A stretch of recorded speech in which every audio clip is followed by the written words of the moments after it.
All right, everybody, here we go.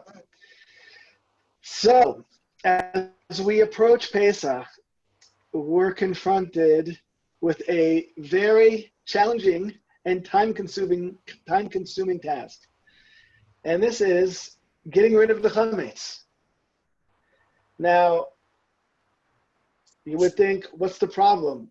Crumbs, bread, I mean, we eat it all year long. Why is the Torah making such a big deal about it that we have to get rid of the chametz on Pesach?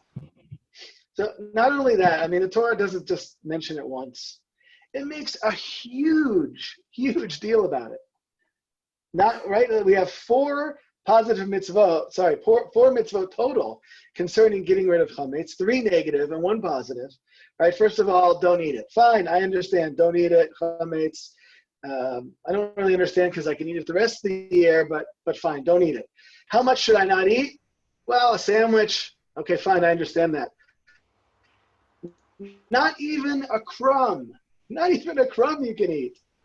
Sounds very, very severe. Okay, fine, don't eat it, not even a crumb. That I can understand. But the Torah continues and says, well, not only that, but it shouldn't be found at all in your area. It shouldn't be found around. You shouldn't have ownership of any chametz around. So, get rid of it. Not just don't eat it, get rid of it. I'm hearing some cool, an Israeli translation. I'm having this simultaneously translated into Hebrew. All right, that's better. Thanks. So not only can we not eat it, even a crumb, we can't have it at all. We can't own it. The Torah says you can't even see it. You know, I can understand not eating it, don't own it, but don't even look at it. I mean, you know, don't see it. They're getting very, very strict here. What's the problem? What's going to happen to my eyes if I see the chametz? It's very, very strict. And there's also a positive mitzvah to get rid of it. If you didn't understand the 3 negative ones, the positive one will tell you, okay, get rid of it. So it just seems very, very strange. I mean, why is the Torah so strict about this? And again, if it's such a huge problem to even look at it, to have it around, can't even eat a crumb of it. So why can we eat it the rest of the year? It should be binary. If it's a problem, we shouldn't eat it. We shouldn't have it around. We shouldn't see it. But if it's okay, right, then it's okay. But on Pesach, we make these exceptions. So what's the problem with chametz? Why is the Torah making such a big deal about it? Okay, and if we can have it the rest of the year, why is it such a problem on Pesach? Those are the 2 things that I want to explore with all of you guys today. Now, let's see if we can make this interactive a bit. Does anyone have any ideas about why the Torah is making such a big deal and getting up and waving and saying, no chametz on Pesach, no chametz on Pesach? What's the problem? Why is the Torah making such a big deal about this? Anyone have any answers there? Want to share?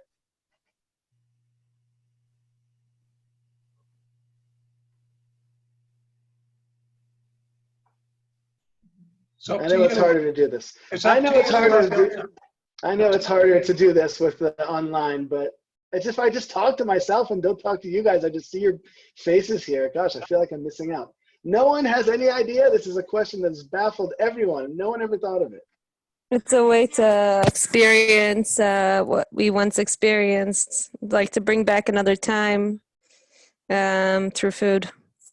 Amazing. Okay, thank you, Panina. I knew you'd come through for me. Okay, so we're trying to relive the experience of Pesach, right? So all of these different mitzvot that we have on Seder night, and specifically on Seder night, matzah, maror, all of these things are props, kind of in a play, and they allow us to step back and experience what it was to be both a slave and to be able to step into a place of redemption. Yeah, that's what you're saying, Panina? Okay. Great. That's one possibility that we want to relive it. We want to re-experience it. So the Torah wants us to eat like they eat. Okay, live like they lived. Okay, great. Any other possibilities?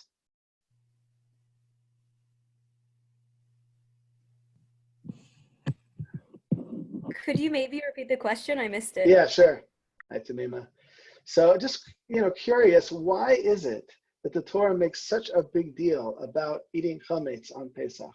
It has 3 times where it mentions it as a negative commandment, and once as a positive commandment, to get rid of it. Not to eat it, not to see it, not to even have any around. So what's so bad about chametz? And if it's so bad, why can we have it during the rest of the year? I can just add more maybe to what I Sure. said. Sure. Like to be impoverished usually means that you're limited in what you can eat, you're limited in what you can do with your life even. And I think that most of the year we're able to be, I don't know, you could say Jews in every country they've been through, they're able to be wealthy and to flourish and to be able to prosper. But we also need to remember that there are times when we just don't have that and we were impoverished. And one of the main ways of being impoverished is, okay, maybe you have food, but it's not the best food. And maybe you don't want to be fully impoverished, but like to the extent that you can't even eat everything. Mm.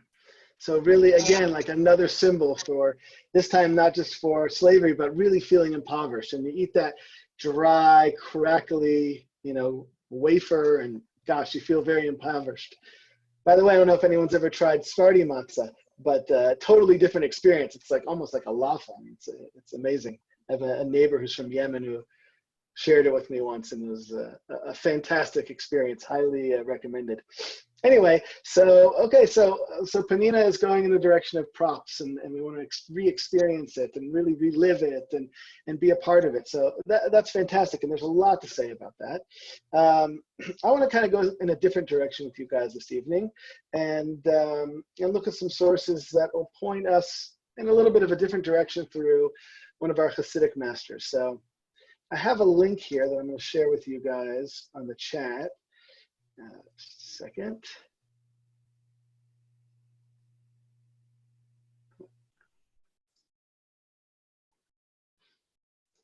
Okay, let's see if I can make this happen.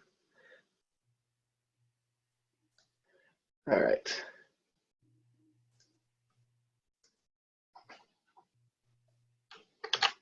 That is the Google Doc I'm posting right here. In the chat, if people want to pull up the document and follow along, so you're welcome to do so. Joelle, you're smiling so nicely. Thank you, Joelle. Hi. It's awesome. Awesome to see so many people. All right. I see 2 of my friends. Amazing. Okay. Okay, good. I see people found the document. Great, great, great. So the first source that I want to share with everybody is the Zohar. Now, everybody's over 40 here, right? No problem? I am. All right. All right, Rabbi Gardner, you're going to cover all of us. So I can spread a few years around. Okay, great, thanks. So the Zohar says, follow along with me, just read the English and that will save everyone from the Aramaic. It is written, you shall not make molten gods for yourselves. Molten makes me sound like a bird. It's losing its feathers or something. I guess molten gods is an idol, right? A pestle. So don't make molten gods for yourselves. That's what it says in Shmot. And then right afterwards, juxtaposed to it, it is written, you shall keep the feast of unleavened bread. So what does this verse have to do with the other one? The assumption is that 2 verses, put one next to the other, there should be a relationship to 2. Just if I were to say something to you and say, hey Noah, how you doing? How's it going in New Jersey? You would expect, hi. So you would expect that those 2 sentences have to go together. If I say, hi Michal, there's a bird flying out from my ear. I don't know. You'd be like, wait a second. What's the connection between the 2? We're expecting that there's a relationship between the 2 verses. And so the Zohar says this seems very strange. What's the relationship between the 2? So it says, rather, this is the explanation. One who eats chametz on Pesach is similar to one who worships idols. Okay, now, I don't remember exactly how many times the Torah mentions idol worship, but it's one of the biggies, right? It's number 2 on the list of 10, right? It's right up there. So, the Zohar is really taking this and even extending, maybe using hyperbole to the nth degree, to really point out how problematic eating chametz on Pesach is. So this just really strengthens the question that we had. What is the problem? What is the big deal? Why is it that the rabbis and the Torah is going to such a big deal about eating chametz on Pesach.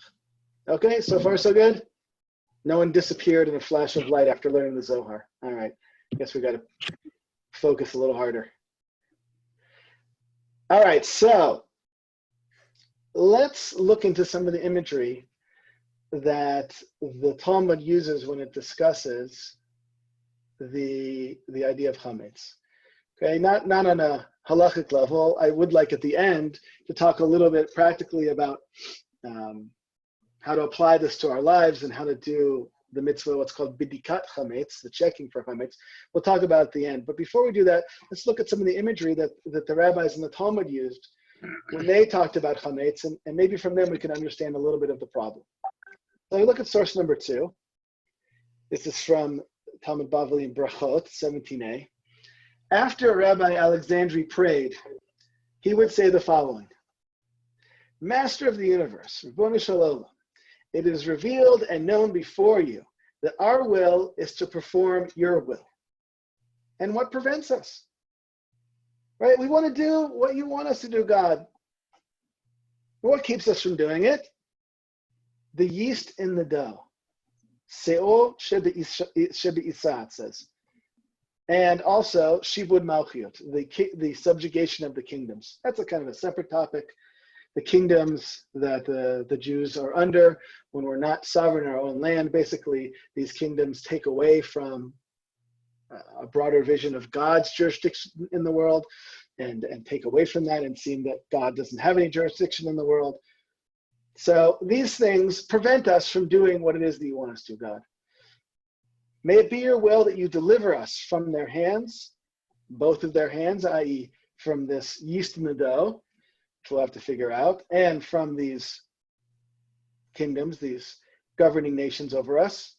So may it be your will you deliver us from their hands so we may return to perform the edicts of your will with a perfect heart.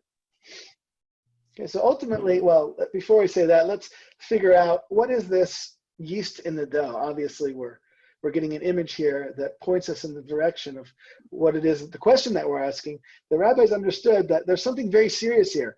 This is preventing me from doing God's will. I ultimately, the assertion of the Gemara is it's a very positive assertion.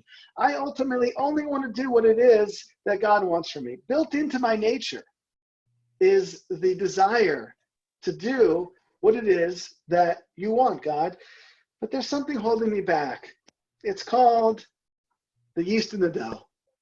If it weren't for the yeast in the dough, everything would be great. Kind of strange image, right? So look at Rashi number 3. He explains to us, what is the Seor Shebe'isa? The Eight Sahara Shebelivavenu. The Eight Sahara, it's in our hearts.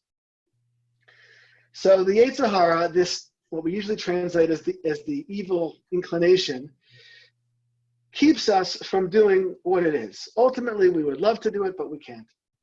One understanding of the Eight Sahara is that, you know, we want to go in a good direction. We want to do a positive thing. We want to go do a mitzvah. We want to help someone. Immediately at the moment that we say to ourselves, I'm going to go do something positive, I'm going to help something, I'm going to help someone or do something, the Eight Sahara suddenly wakes up and says, hey, now I'm kind of tired. Don't you feel tired too? Yeah, I do feel kind of tired now that you mention it. Thanks for helping me out there. When we want to do, when a thought comes into our mind to do something we shouldn't do, so the Eight Sahara gets all excited, and pushes us in that direction. So whatever direction we want to go in, if we want to go in a positive direction, the Eight Sahara is going to draw us back and pull us back. If we want to go in a negative direction, the Eight Sahara is going to push us forward. Sounds like it's a challenge. It really is a good friend of ours. We'll talk more about this and how our Eight Sahara is really a close friend of ours and how that works. But for now, at least, the rabbis are very concerned about this image of the Seor Shebe'isa, the yeast in the dough. This is what keeps me from serving you, God. This is what's holding me back, so to speak. Okay? Now, this is a pretty positive view of the human being, of all of us, that intrinsically we all want to do good. And there's something external that's keeping me from doing that. Right? I think this is a pretty positive outlook on human beings. I like that. I like that the Gemara seems to think that in our hearts, in our deepest selves, we really are good. We really are wanting to do good, wanting to align ourselves with this broader divine will, right? But it's just these external factors that keep us from doing so. So that I think is a nice positive point. Okay, so far so good. Any questions, comments before we get into a little bit of the Chassidut here? So far so good. So the Gemara seems to use the image of the yeast in the dough in order to illustrate the challenge, the problem, okay, that we are trying to get rid of on Passover, trying to remove ourselves from. Now let's understand this a little bit more in the words of Reb Sadok HaKohen from Lublin, one of our great Hasidic masters. Okay, number 4, he says as follows. So he says, in the depths of our hearts, in the depths of the hearts of each and every person, they want to listen to the words of the sages. It's only the yeast in the dough that prevents them from doing so, right? Which we said is the Eight Sahara. And so too concerning improper thoughts. These are only due to the inclination that habituates us to run after self-pleasure. But in the depths of our hearts, we only want the desires of heaven. So I think Reb Sadok is saying a couple of very powerful things here. Number 1, he's kind of talking a little bit more about what we said, that ultimately we are good and our essence we're good, that there's this external factor called the yeast in the dough that's preventing us fine. So that's in our actions. That's the first part of what he says. But it's not only in our actions, it's in our thoughts too. An improper thought, a thought of doing something, not just wrong from the Torah perspective, but wrong, something improper, something that is inappropriate, whatever kind of thought we have. Those thoughts also come from, and this is, I think, the main point here, habituates us to run after self-pleasure. What is it? What's the problem about the yeast in the dough? What's the problem with the Eight Sahara? So he says that it causes us to run after self-pleasure. Self-pleasure sounds good, right? Everybody likes a little pinuk, a little self-pleasure, right? We have to care for ourselves. So this is something that we talk a lot about and see a lot about in pop psychology, caring for oneself, looking out for oneself. Obviously, that's important. But the idea of self-pleasure, I think, is something different. Self-pleasure is all about ego. It's about me feeding my belly and not looking around me to see if anyone else is hungry before I finish all the food in front of me. I guess I'm thinking about that because I just got up from dinner with my kids. So that's the first thing that comes to mind. But whatever it is, I'm just thinking about myself, my stomach, my needs, whatever it is that's in front of me, that total and complete focus on ego. And ego really gives us a very small vision. It keeps us from looking outside of ourselves. It keeps us from looking at the greater good of whatever situation I'm in, whether it be, in a family unit, in a relationship, wherever it is. Ego is going to take me to a place of narrowness, which fits very nicely with coming out of Egypt, a place of narrowness, and a broader consciousness is always going to be, right, the opposite of ego, the opposite of self-pleasure.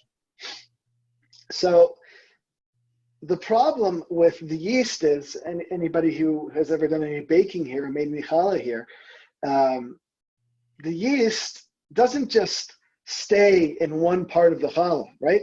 The yeast diffuses through the whole challah. You mix it up, right? You knead it. You can't pick it out. It diffuses itself and enters into the whole totality of the challah. So this is another issue, right? So if we're talking about ego, so we're not talking about ego in one particular part of, or one aspect of one's life. We're talking about an ego that permeates the entirety of our whole personality. A narrow vision that is totally and completely focused on myself in all situations. So we're very, very concerned about that. We're very concerned about that, and we want to move away from that habituation. Our nature is to run towards that, right? Wait a second. Didn't we say our nature was to do good? Yes, but there's this part of ourselves, this evil inclination, this Eight Sahara, this yeast in the dough, like I said, that's pushing us or pulling us, right? And we have to re-habituate ourselves away from that yeast, and we have to remove it in order to maintain our true self, our good self, our self that wants to listen, that wants to do good, that wants to do mitzvot. We have to make sure that we connect to that part of ourselves and maintain our relationship with that part of ourselves. Right? So according to this, once a year and once a year only, we have to take a strong dose of medicine. It's called Pesach. You take all the chametz away. Not even see it, not even own it, not even a crumb of it. Because we want to focus and look at ourselves and make sure that we remove ourselves from this habituation of me first, of I. Because anytime I'm thinking about that, it's missing the whole picture. And maybe one of the brachot that's coming from this, plague that we're all dealing with is the opportunity, even though we're all in seclusion, we're looking at the broader world and feeling a sense of connectivity and kind of removing the goggles or the blinders that we have. I was speaking to someone who was sharing some of the challenges that he was going through, his own fears and anxieties around everything that's happening right now. And, we were talking about the spiritual openings that this offers. And that's very hard to connect to. I'll just speak for myself. Maybe some of the people here are having an easier time. But one of the things I said was, in my prayer, I tend to be pretty kind of small-minded about the scope of my prayer. Okay, I'll daven for myself, for my family, incredible students, right? Amazing people around the world.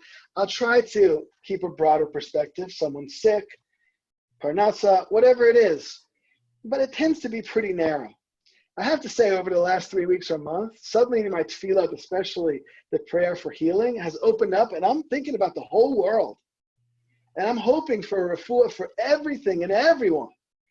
Right? That's, I think, a positive, at least for myself, a really positive outcome of what's come through this. And we should all have, that type of glance on the whole world.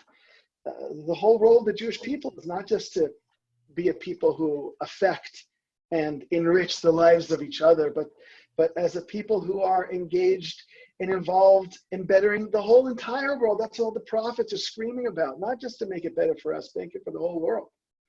And anyone that I had the chance to learn with about what it means to be a part of the chosen people knows that I love to quote this piece from Rav Hirsch, which basically says that our task is unique in the world. The other nations look after themselves, but we look after the whole world. Right? So I think that's something to come out for us this Pesach, because we have the opportunity to broaden our lenses. Yes, of course, we have to look after ourselves. We have to look after our health. We have to look after our spouse, our friends, our parents, our loved ones, right? But it shouldn't stop there. It should be a much, much broader perspective. And Pesach is this opportunity to rehabituate us away from self-pleasure and towards a broader, right? Instead of an I focus, a we focus, a much broader focus. Okay, so I think that's something that comes out from Rav Sadok here. So from here we see, number one, according to the imagery of the rabbis, the yeast in the dough is a problem. It's a problem because it infects the entirety of the person. It's a problem because it leaves us with a very, very narrow perspective, which disallows us from doing our particular and unique tafkid in the world, as well as Am Yisrael as a whole being able to fulfill that. So that's good. So we step away from Pesach and we remove it. And we remove it in all ways. We remove it totally. And we clean our houses and we clean our cupboards and we clean our rooms and clean everywhere in order to rid ourselves of it so that we can refocus ourselves on the we instead of the I. Now, the question that I have on the back of that is that, wait a second. If it really is so problematic, if it really does, just like the yeast, make its way into the whole bread, and it's so contradictory to the values that we want to hold, so let's get rid of it. Like matzah all year. not seeing so much excitement around that possibility. Come on! Who really loves delicious challah? Come on, it's not so exciting, right? All right, it's pretty delicious. Yeah, that would be hard. That would be hard to give it up all year long. But look, if it's so bad, if it's so evil, if it's so problematic, we really want to work on ourselves and we really want to walk around with this broader consciousness. Let's leave it behind. So we don't. We have it during the year. So now I want to discuss with you guys the positive aspect of it. In other words, there must be a redeeming aspect of it as well. It can't be all bad, or else we wouldn't eat it at all, right? There would be no opening to have it at all during the year. And we have to eat those hard crackers or Sephardi matzah all year long, okay? So let's find the redeeming quality in the yeast. You guys ready? Yeah, we're still good? Okay. All right, here we go. Move on to number 5. This is a little more Rabbi Tzadok Cohen. All right. He says the following: God created the evil inclination. Okay, this in general, this is a good refresher at every moment. Everything we see in the world, within ourselves and outside of ourselves, and it's a good thing to point out now as well, everything emanates from the divine. There's nothing that is removed from the divine. So also the evil inclination, the Eight Sahara, that's also from God. There's a role it has to play. And God also created the Torah as a remedy. Now the word that's used here is, and this is I think a Gemara, where he quotes this from, that the Torah is called a tavlin. Okay, now tavlin in modern Hebrew is a spice. So we have the Eight Sahara, and we have the Torah as a remedy, is kind of the idea of what it's saying here. But in other words, you have the Eight Sahara and then the Torah. The Torah is the remedy for the challenges of the Eight Sahara. If it's limited consciousness, restricted consciousness that the Eight Sahara brings us, so the Torah brings us to a place of expanded consciousness. It's kind of the pill, the remedy for it. But the word is not refuah. We have a word in Hebrew for healing or tikkun, fixing. The word is tavlin. Tavlin means a spice. So we have the Eight Sahara, we have a tavlin. I think that's going to be important. Keep that in mind. Okay? And the greater one is the greater one's evil inclination. We might think that a great person is great because they've overcome all the challenges that they've gone through. And that is true. It is a mark of a great person who have overcome great struggles. But we have to know that a great person is great because they struggle tremendously.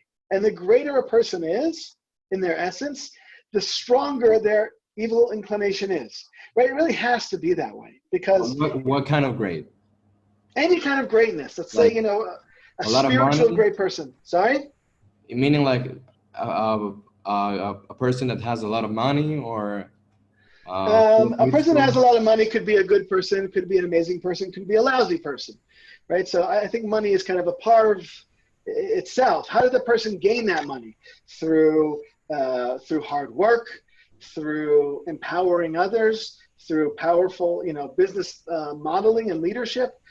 Any great person that we've seen around us in all different areas, and I mean that in the broader scope, right? A person that has not just gained money per se, but has achieved great things in their life. Okay. Right? So yeah, thanks, Ariel. So yeah. Sorry, can I say something? Yeah, please. It also makes people specifically not great, because let's say someone has a great Yetzer Hara, but also great potential for learning Torah. Naturally, they're the same as someone who's, less Torah and less the potential for Torah. You know what I'm saying? At the end of the day, it just balances out and it makes everyone equal. It has to be that way, I think, Penina, because in order for a person to, like, if the Eight Sahara is really that strong, it's that push or that pull like we were talking about before. If a person's very strong, you have to give a big push to try to push him over, right? If you really want to pull someone, thinking back to my elementary school tug of war days, right? I mean, you got to really be strong to pull the other side over to your side. right? So the Eight Sahara has to be strong with a person who's strong. It's, I'm sure there's some sort of scientific, I'm not remembering the exact laws from high school physics, but, to each action, there's an equal and opposite reaction. Someone help me out here. You know what I'm talking about? Right. Yeah. What is that? Who is that? Is that Einstein? No, Newton. Who's that? Newton. Yeah. The apple fell on the head guy. Yeah, Great. yeah. So The first law. see, Newton knew even before Apple. He knew. You know physics.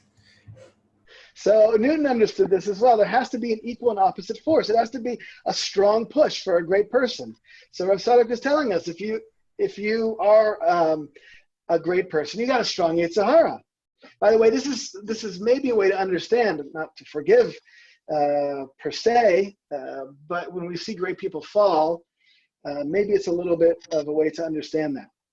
Okay, Rav Sadok says that the greater one is, the greater the evil inclination, and therefore he's more in need of the remedy, Torah. Okay, so if Torah is the remedy and he has a strong Eight Sahara, he needs to learn more. So Hashem helps him to gain wisdom and Torah insights so that he's able to save himself from the strength of the desires within him. That's a quick question. Yeah, sure. Is that one of the ways to, I don't know if I'm taking the wrong place, like David HaMelech, in terms of he's one great king, so that way he wasn't allowed to build a temple, he had too much blood on his hands. Is that tied into that? That's very interesting, Dylan. He certainly was, one of the greats. I mean, as far as, the kings of Israel, doesn't get any better than King David. But you're right, he wasn't able to build the temple. I'm trying to think if that's because of the Eight Sahara per se, his evil inclination per se. You're saying that's kind of his evil inclination towards war that kind of was fighting against him? It was interesting because on one level he was this great king and led so much in terms of leadership. On the other hand, he did do some things that are not very good, and on his path, and also of course, absolutely. And what he did have. And I understand what you're talking about now. So the whole incident with Bathsheba, Sure, right? So yeah. that If I incident may- is fine. If I may Yeah, answer, please. Dylan, there's a pasuk in Divrei Hayamim that tells Hashem says to, the Navi says to David HaMelech, that you may not build a Beit HaMikdash because there's blood on your hands. David HaMelech spent most of his life in battle, in war, and much bloodshed was caused by David HaMelech in defense of his nation. He was fighting to save Jewish people. But the Beit HaMikdash has to be a source of peace. It has to be shalom. And therefore was given to his son Shlomo, whose name represents shalom, and not to David HaMelech. Oh, Very good. Thank you, Rabbi Grodner. It's interesting that maybe because he was great, so that's why he fell with Bathsheba. Very interesting. There's a lot to peel away there, Dylan. So we'll have to do that another time. But thank you. That's fantastic. So just to back to Rav Sadok here, try to understand what he's telling us, that the stronger one is, the more the Eight Sahara has one within himself or herself, themselves, and therefore the more Torah one needs in order to act as the remedy towards them. Okay? So right after the three dots there, since the Torah is called a remedy or spice, i.e. that it heals his heart. And there are those who transform, and this is the most important part here, and there are those who transform the evil to Tov Me'od, to very good, which is a reference back to the story in Gan Eden. Very good, God said, when God created the world. He looked at the world, he looked at everything that was created. It was Tov Me'od, it was very good. The Midrash there says it was good. That was, what does it mean it was good? It was the Yetzer Tov, the good inclination. Tov Me'od, very good, is the evil inclination.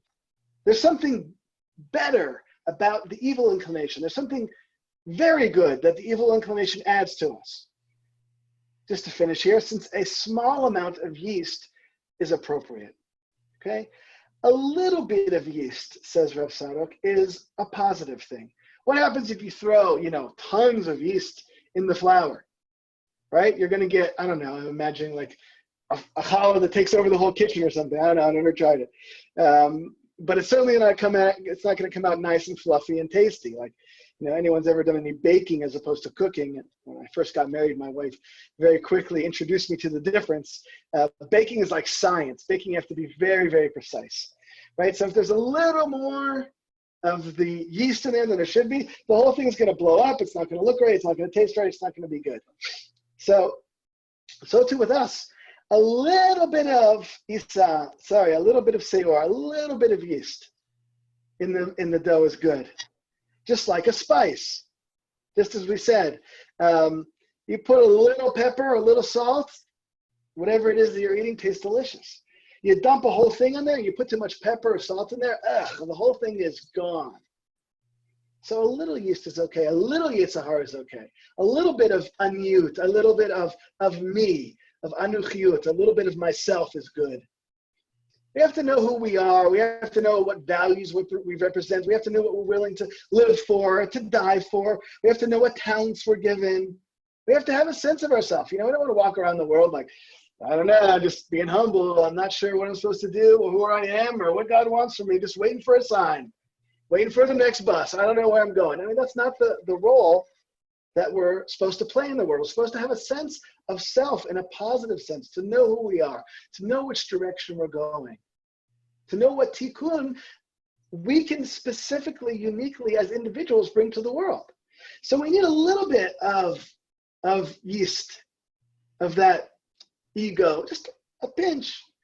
That makes us taste delicious. That makes all of us be really amazing. And I know for myself, and as I see all these incredible faces here, I look at people who have a vision of themselves, know where they're going, are fulfilling that within themselves, are going in that direction. Okay, it doesn't mean we all have questions. We don't know, we all have questions. We don't always know where we're going, but I'm sitting here with a group of people who have an amazing sense of self and direction. So that shouldn't be too much of a shock. There's something holy about that. There's something kadosh about that. We cannot nullify that part of ourselves. To do that would be to erase the tselem Elokim, the divine within us. So we can't do that, right? But we can just make sure that it's a little pinch and not take over the whole thing and make a whole, huge challah in the kitchen that doesn't taste good. Put too much salt, it ruins the whole recipe. Okay, so I'm sure we can imagine, obviously no one here, but someone who is a little bit full of themselves, is a little bit focused too much on themselves, and therefore they don't have that broader perspective. But the opposite is also a problem. If we don't know who we are and what we're here to fix, so just like a blob, kind of like a dough without anything, we're not going anywhere. Right? So both are essential. Okay, so I think this puts together the picture. Chametz is a problem because it leads to a restricted consciousness, an I consciousness, an ego consciousness, and therefore we want to, 1 week a year, rid ourselves of it and make sure that we reacclimate ourselves toward that broader perspective. However, during the year, we want a little bit of that. We need a little bit of that self, of that ego, in the most positive and healthy way, so that just like the recipe of the challah is delicious and fluffy and looks good and tastes good, that's what we want ourselves to be. We want to look good, taste good, right, to everyone around us. We want to be a pleasant human being, a human being with a vision of who we are and what we can give to the world. Okay, so those are the two essential facets of chametz: why we refrain from it, why it's such a problem, and then why during the year we are allowed, and even certain places commanded, to eat from it. By the way, the one of the korbanot, one of the bread offerings that's brought in the Beit HaMikdash is the 2 loaves that we bring on Shavuot, which represents the Torah. So in that way, the Torah represents itself as something with chametz in it as well. It just has to find its right place, its right tikkun. Okay, we'll pause here for any questions, and then I want to speak a little bit about some of the practical ways that we can apply this in our lives as far as the mitzvah of bidikat chametz. Any questions or comments about this? Not to put it too far afield, but as, in terms of like having a little bit of necessary evil inclination, is that tied at all into like I know like on Purim, you really you're like which we were still discussing through, and I don't totally understand, but you know, you really you're confusing the good and evil and that kind of role into that. Do you think there's an element of that in this, in the same midrash or no? In Purim, you know, the kind of the consciousness is the opportunity to see above, blidat, mi'al mi'ever, above, outside of the good and evil. On Pesach, I think we're actually pointing to the evil, to the yeast, and saying, "I got you." We're differentiating and distinguishing. It's almost, I don't know if to say the opposite. I have to think about that more, Dylan, because it's a good question. But we're clearly defining the enemy, and we're pointing at it, and we're saying, once a year, I got my eye on you. I know during the rest of the year I fall prey to you. You push me in the wrong direction, and sometimes I fall, and you try to keep me from doing what I want to do, and I'm on to you. I'm just taking this week and letting you know, I see you. I know what you're up to. I'm going to stop this week and put all my energies and all my focus to make sure that I differentiate and understand that you are the yeast in the dough. You are the one that's doing this. You are keeping me from expressing my true self. So in a way, it's really making a strong distinction between Tov and Ra. Okay? Anybody else? Was the class going on this whole time? Hi, Gil. I have a question. Yeah, sure. Can we say that it also has to do with the self-control? Because it's like if the whole entire year we can eat whatever we want under the guidelines of kashrut, but then we're saying during this time, like, you have to get rid of all the chametz. It's something that you can't own. You like really shouldn't like in your at all on Pesach. Could we say that like having this self-control brings us back to the center, kind of that like not everything is just like at our hands, and it's like there's a bigger picture here and we kind of have to step out of ourselves. Yeah, absolutely, Michal. I like that a lot. I think in general, the whole of the Torah is trying to give us positive choices that aren't first reaction choices. The totality of the Torah is trying to bring us to a ethical, guided lifestyle as opposed to a freedom where we can just run after any of our desires. So I think in general, you could cast any mitzvah in that way as the opportunity to connect to something higher as opposed to just being led after my personal desires, right? So, but I think that the Pesach is there's a lot of openings for that because of the fact that I'm identifying who the enemy is. I'm identifying the Eight Sahara and holding myself back from engaging in that and really being, focused on it. So I do think that there's an element of self-control there, and there's a power to that, absolutely. But I think that's a power that exists throughout the Torah as well.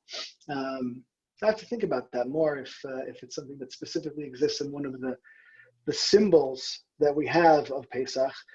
Next week, by the way, at the same time, we're going to talk more about matzah and the unique spiritual quality of matzah as far as why we eat it, what it's about, and some of the practical stuff around that as well. So maybe as I look into that more and think about it more, maybe that'll come out there as well, Michal. But I think there's definitely what to talk about there. Anybody else? Okay, so just a few practical points about the mitzvah of bidikat chametz, of checking for chametz, that I wanted to mention to allow this to find its practical source. In other words, it's very beautiful, and we can talk about our spiritual work, and that is very, very important. And also we can talk about how to kind of bring it down and to actualize it in our own lives. So there's a positive mitzvah, a mitzvah de Rabbanan called bidikat chametz. And Yud Daled B'Nisan, the evening before, we have a really beautiful mitzvah opportunity to look through the house and to find any chametz that we might have left behind. Okay, so the ancient custom is to use a candle and to use a feather. And I know my kids come home with, like paper versions of this from their schools, at least from the younger ones. And the minhag is, the custom is to, on that evening, as soon as possible into the 14th of Nisan, is to check all the items in one's possession to make sure that there are no chametz there. Today we have this amazing invention called a flashlight. There are a lot of advantages to flashlights. Number one, this is something I'm always worried about with the candles. Like, I'm not going to burn the house down with a flashlight, right? Like checking out my clothes closet with a candle, wax is dripping everywhere. I just light my shirt on fire, right? There are some real advantages to using a flashlight, especially because nowadays LED lights are like super powerful, and you can really, really see in all the nooks and crannies with them. So there is a minhag, and there are still people that do it with a candle and a feather, and that's fine for people that want to do that. Personally, I think that there's a strong reason to do this mitzvah with a flashlight and to kind of really look. And the real goal is not the places that you already have checked, the places that you've already cleaned, that we'll make a distinction about that in a moment, but to really get into the nooks and crannies, the chorin tzedakim, the little crannies with a flashlight, and you get around there and you make sure that there is no chametz. Now, the places that one is obligated to check. We have little kids here, so it's incredible. Little kids can find ways to get chametz in every single place. And so those of you, well, I don't see anyone else here. Okay, I basically have to check more places than you guys. But if somehow there's little kids around wherever you guys are, that needs to be checked thoroughly. However, if you never brought chametz into an area, okay, if you're like very, very makpid to never eat Cheerios in your bed, right? I know Dahlia is very, very makpid, never to eat Cheerios in bed. So you don't have to check your bed, Dahlia. Oh, she's a Cheerio eater in bed. Okay, fine. So if someone never ate Cheerios in their bed, they wouldn't have to check their bed per se. Only areas where chametz was eaten does one have the obligation to check. Those are the areas that have to be checked. Okay. Now, there's a distinction between, let's say, places where you would eat, like the table, the couch, wherever it is that people eat, and the kitchen area. Okay, in the place where you eat or you have brought food, but you're not necessarily preparing and eating, so in those places, you have to check for what's called a kazayat worth of bread, which is like a part of a sandwich. It's a fairly significant, piece. So backpacks, for those of you that pack lunches, this can always be, one that can sneak up on you, a granola bar hidden in the backpack, or half a sandwich that you forgot there from, a couple weeks ago. There you go, Gil. Showing us a place that requires a bidika of chametz. Thank you very much, with the thumb and all. Wait, but can I use the flashlight if it's like connected to my phone? Or yeah, why not? Look, the idea is to make sure that you can see into the little holes and into the spaces. We do it at night as opposed to the daytime because you can look in those little spaces. But ideally, one should already do a good clean everything out, especially the kitchen area. If you're planning to cook during Passover and use your kitchen over Passover, there it's more strict, and there we have to really make sure that there's no chametz around at all. That even a crumb, as we mentioned at the very beginning, even a crumb there's a prohibition of eating even that amount. So for that, we have to be very careful. Now, I think maybe in the third meeting before Pesach, we'll talk a little bit more about koshering one's kitchen and specific kashrut if people want to get into that issue. But this is just general about the bedika. So the kitchen has to be really, really done well, even to a crumb. All the areas where there were food, if you're not eating there, you have to check for a kazayat. If you are going to be eating there, you have to be stricter, and you have to check to make sure that there are no crumbs there, because we don't want a little piece of bran flakes to fall into your matzah brai. Okay, the mitzvah is to do it, as I think I mentioned, on Yadal, the beginning of the 14th, that evening, as quickly as possible. The bracha is imprinted in, I'm sure, everyone's Haggadah, al bior chametz, for the destruction of chametz. Now it's interesting, the bior really takes place the next day, when we go out to the fire and people throw out any chametz that they have in there. I always find this to be one of the weird customs, that we do as Jews. You go out and you go to a fire and just throw those Cheerios in the fire, and look sort of dancing around it, That one's almost as good as my favorite, which is Hagalan Libun, giving small children your silverware and pots for Passover so that they can dunk it in boiling hot water and use flamethrowers on it. That's my most favorite strange Jewish custom. Nothing like a 9-year-old with a flamethrower to get your Pesach going in the right direction. So I see someone nodding over there. Gil, your buddy's nodding over there. Yeah, he loves a good 9-year-old with a flamethrower. Okay, I imagine aliens coming down and saying, so tell us about your faith, and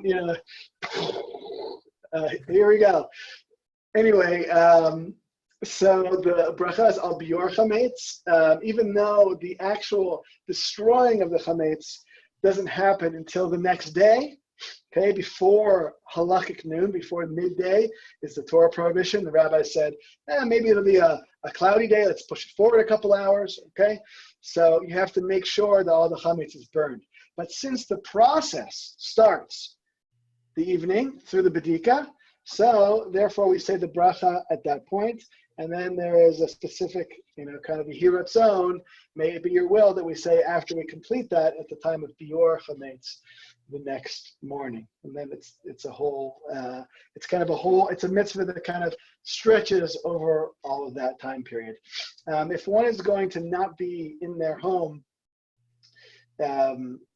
on Yudalad, on the 14th, the night before. So then let's say, you're in your dorm room now, but you're gonna not be there, and then you're gonna be home, but you're coming back to your dorm room, although I know everyone's situation is different this year, but that would normally be the situation with college students. If we weren't dealing with what we'd be dealing, that would be the normal situation. You'd leave and then come back.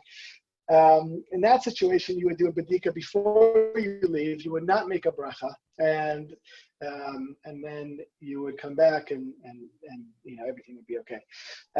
So if you're doing the bedika because you're not going to be in your space during Pesach, then you would not make the bracha. The only time one makes a bracha is on the 14th or afterwards. I think that's the general outline of the. Oh, one more fun minhag. Maybe you guys have done this. Some people like to take little pieces of bread or Cheerios and take 10 pieces of them and hide them in different spots in the house. There's a custom in the name of the Arizal, the famous Kabbalist, Yitzhak Luria, that one should take these and hide them in 10 of them in different places. And one of the reasons is that maybe if you say the blessing, you don't find any chametz, so then you said a bracha levatala, you said an unnecessary or wasted bracha. If you don't want to do the minhag, you don't have to do the minhag, but some people do like to hide these little pieces around, and that kind of makes it fun, especially if there's kids or kids at heart. It's kind of fun for one person to hide them, the other person to find them. Now, one year we did this, and we didn't write down where the pieces were, and we lost one. We did find it a couple hours later, but there was a little bit of stress, unnecessary stress, until that little piece of bread made itself known. It was kind of hidden back in the books. So we did find that. But if you do decide to hide 10 Cheerios or 10 whatever around, good idea to have the person who's hiding it write it down, put it on their phone, right? Whatever it is, whatever app. They probably have an app for this. 10 places where you hid the chametz app. If they don't have it yet, we're going to make it. Who's with me? I'll take that as a resounding yes. Okay. Thank you, Gabby. Okay, great. Last year we lost one, so okay. definitely with you. You lost one too? You can feel my pain on that one. Yeah. Last year you lost one. Okay. Okay, so it happens to the best of us. So the best thing we can do is use our newly created app to make sure you don't lose those. By the way, just one more point that I'm remembering. If one does do a full clean and does make sure that all the areas are clean in one's house, so you don't have to do a super intensive badika on the evening. but you still should do one and check the corners, check along the walls, check behind stuff. We always find a little soup nut or a little Cheerio. It always turns out the chametz is very aware that it's being looked for this time of year, kind of will hide behind stuff and, kind of try to run away. So even if one did a really good job of cleaning all the areas and made sure that any area that they did bring chametz into is clean, one should still make the blessing, do the bracha, and do the bedika on Yud Daled and make sure that there is no little hidden chametz all around. Any other questions? Yeah. So if someone does like one of those like Pesach vacations, like where they go away to a resort for like 10 days, do you have to clean it all then in that case, or? Good question. Yes, you have to do a general cleaning of the home. Make sure that chametz is not in your possession. Get rid of all the chametz. I'm not going to get into the discussion of selling chametz. That's a whole other discussion. But the chametz has to be gotten rid of. Again, if you go before Yud Daled, probably you will. If you're talking, it sounds like that's what you're talking about. So you would not make a bracha. You would make sure your place is clean, and then you would go away on vacation. Another possibility is you can say to your friend, hey Ariel, I'm going away. I'd like to appoint you as my emissary to make sure to come and do the bedika on Yud Daled. And Ariel, of course, is going to say, obviously, Dylan, whatever I can do for you, man. And he would, absolutely. And he would make a bracha, okay, because he's in your stead. He would make a bracha on Yud Daled and make sure that there's no chametz hiding under your bed because he knows that you're a bed cereal eater. Okay, so not to share your secrets in front of everyone. Rav Yonatan, if I may add one point. Yes. If you're leaving, you're leaving your home 30 days before Pesach, then and you're not planning to come back for Pesach, you do not have to do a bedika. Oh, okay. Interesting. So you have to go way beforehand. Think about it for next year. So let's start planning it now. Okay, very good. That's okay, great. Thank you for adding that, Rabbi. Okay, any other questions, points? Okay, this was awesome. Thank you so much, everybody, for tuning in. Just incredible. Let me take this opportunity to wish all of you who have joined in this beautiful shiur of Rav Yonatan, Chag HaShevet Sameach. I hope that we'll see all of you again next Sunday evening at 6:30 and next Monday evening at 8 p.m. This is a wonderful innovation to our Midrash program. And Yasher Koach to Rav Yonatan. Yasher Koach, Rabbi Grodner. Thank you, everybody. We'll see you next week. Only good news, only blessing, only health to all of us. Take care. Amen. Thank you. Thank you. Bye. Thank you so much. Bye-bye, everybody. Bye. Bye. Thank you. Wait.